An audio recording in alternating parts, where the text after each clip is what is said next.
We have this thing in the United States called truth in advertising laws.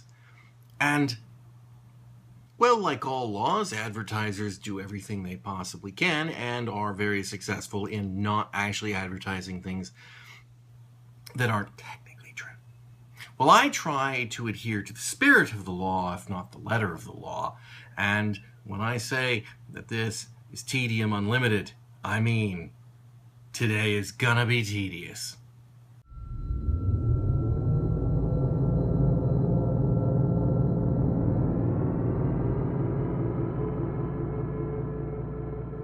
We're going to start with pork chops. We had pork chops for dinner, and the exciting part about the pork chops for dinner is that I got this video of it.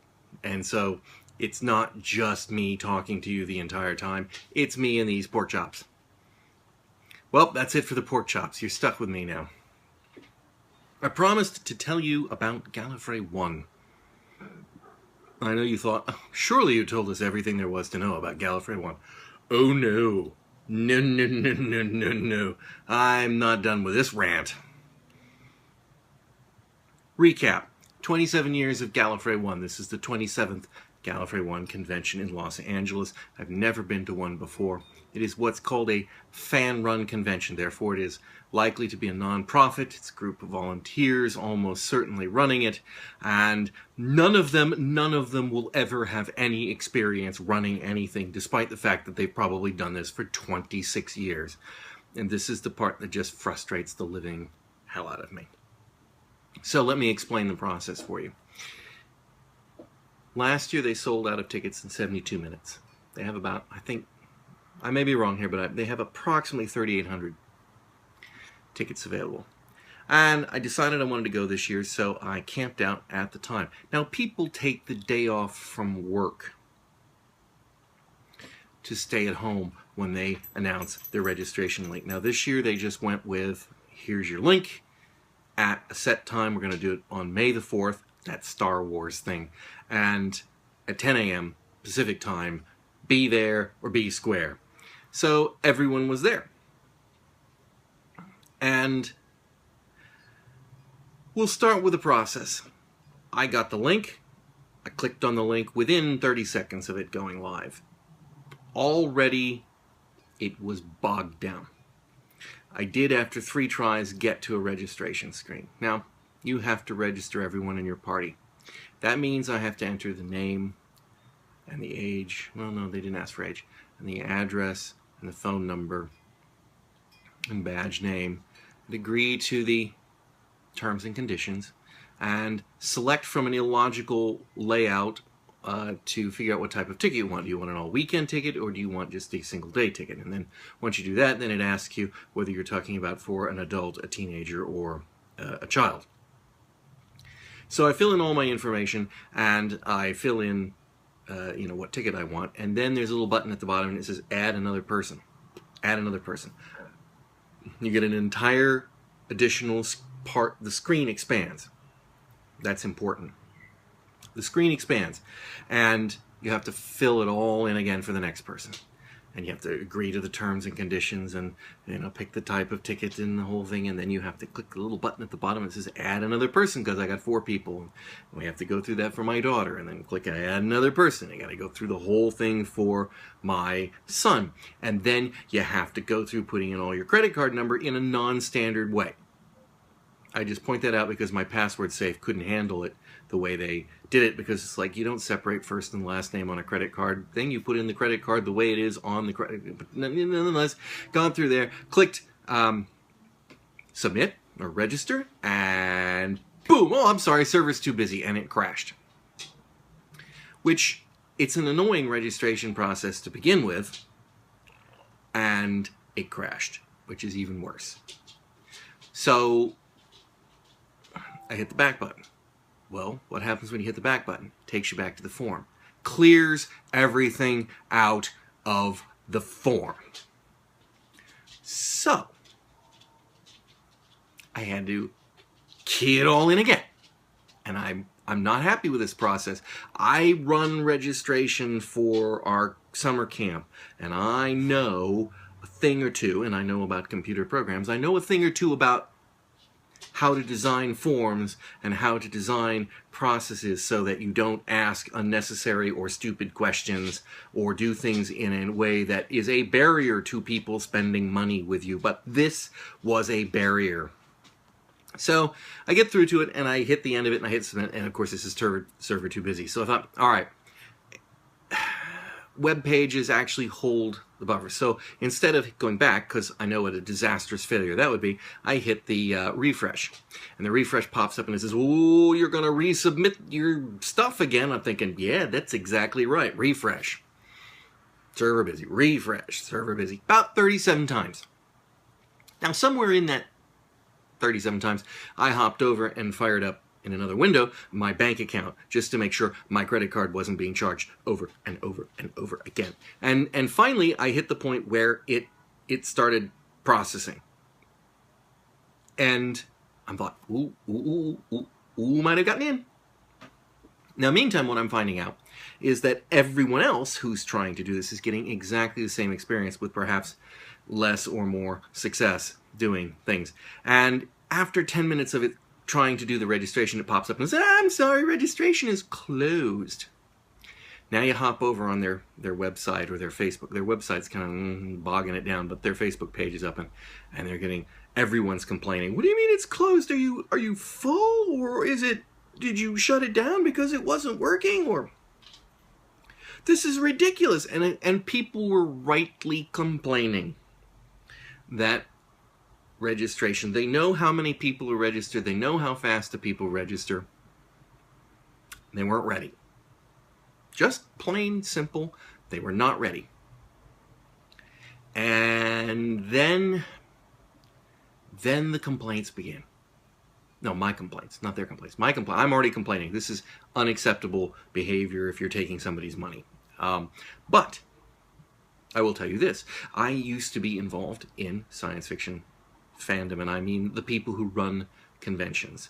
And I used to attend conventions. And the reason, and I have not necessarily told this to anyone, but I'm going to tell it to you now. The reason I don't attend conventions anymore, and the reason I don't help run conventions anymore, is because they are run by the most head up their ass people you can imagine. They're all good meaning, and they're all nice people. Well, they're not all nice people, but they're all but they just could not buy a clue if they were given a free clue coupon. They are absolutely without any semblance of logical order or business sense, or is always, well, gotta do it my way because I'm science fiction, I'm different, we're wacky. He's like, no, there's a reason you do it the way that proper businesses do it, and that just drove me nuts.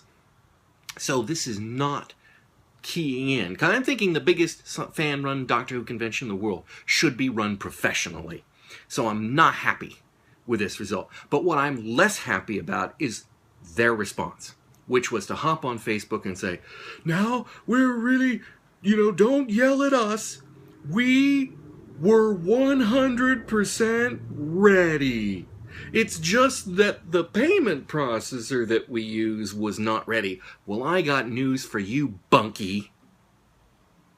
Your payment processor is your subcontractor, and that's your fault, not theirs. Don't try to pass blame off on somebody you hired to do a job for you. You did not do your proper due diligence when hiring your credit card processor. You probably went with the cheapest bozo that somebody's friend recommended. But the fact is, that's wrong.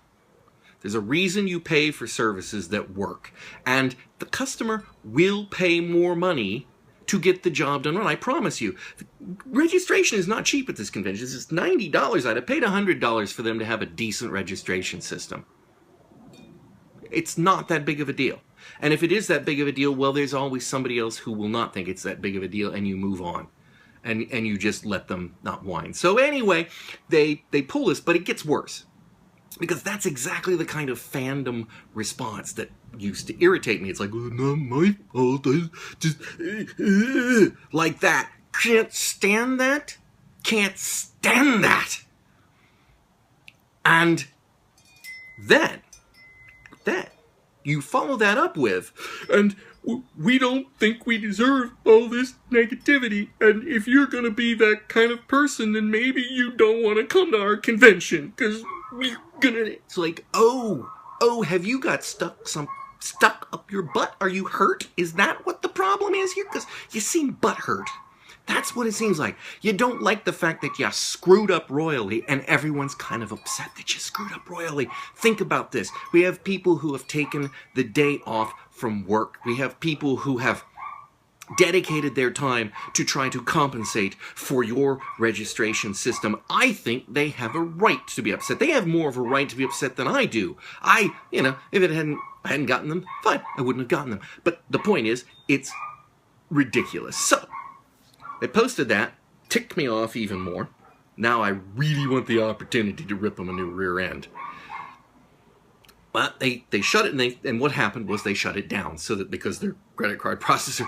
And about an hour or so later, they figured out something. They said, well, if we open it without telling anybody, then the people who camped out and were waiting and took the day off might not get their tickets, which would be unfair to them. I would agree. On the other hand, if we tell people when we're going to open registration again, and we do, it's going to crash again. Also a true statement. So then they post this, well, we've come up with this idea that's both very equitable and fair, but it's going to be a lot of work for us. Pity the Gelf. Pity the Gelf. Which, I don't care. I genuinely don't care whether it's a lot of work for you. You screwed up, and you need to fix it. And if that means you work all night, that means you work all night, because you screwed up. You're running, whether you call it a nonprofit or not, because running a nonprofit does not mean running it into the ground or running it at a loss. It means running it not for the profit of your board members. It means to support a charitable or philanthropic mission or an educational mission, but it does not mean you have to run it like a monkey. Anyway, here's the brilliant plan that they came up with. All right, now get this one. They're going to instead, the next day, yesterday, post at a specific time, this time noon Pacific Standard Time, they're going to post an email address, a special email address. And when they post that email address, then you have to send a specially formatted email to them with some of the information from the registration form, and they're going to send it to you, and then they're going to manually go through the emails one by one and batch them, and then send out a special registration link just to those people and say, okay, you're authorized to register 4 people, so go ahead and register 4. And they're going to do them in small batches. And they're going to get very upset if you forward that registration link to somebody else, because you are a bad, bad person if you do that.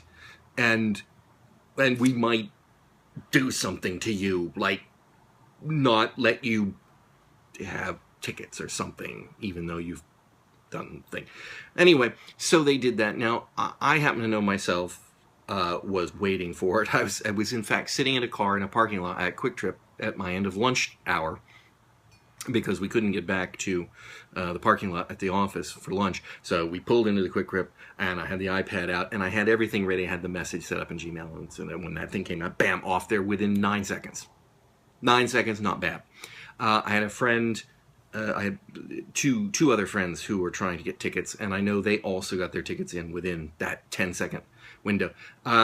Later in the day, I received my registration link. One of the others received his registration link.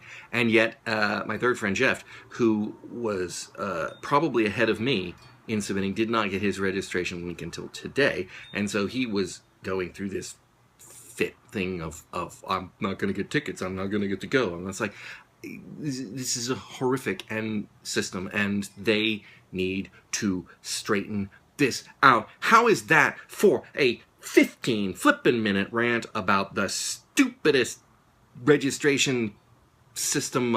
It's not the stupidest registration system. To be fair, I have seen worse registration systems. But I think more suitable for selling 10 tickets to a poetry slam might be appropriate for this registration system, not running a nearly 4,000 attendee science fiction convention. So I'm selling tickets now. Next week it's getting the hotel booking. We'll find out how that goes, and then we'll see what we see. Anyway, if you'd like more rants like these, remember to like, comment, and subscribe. We will see you next time.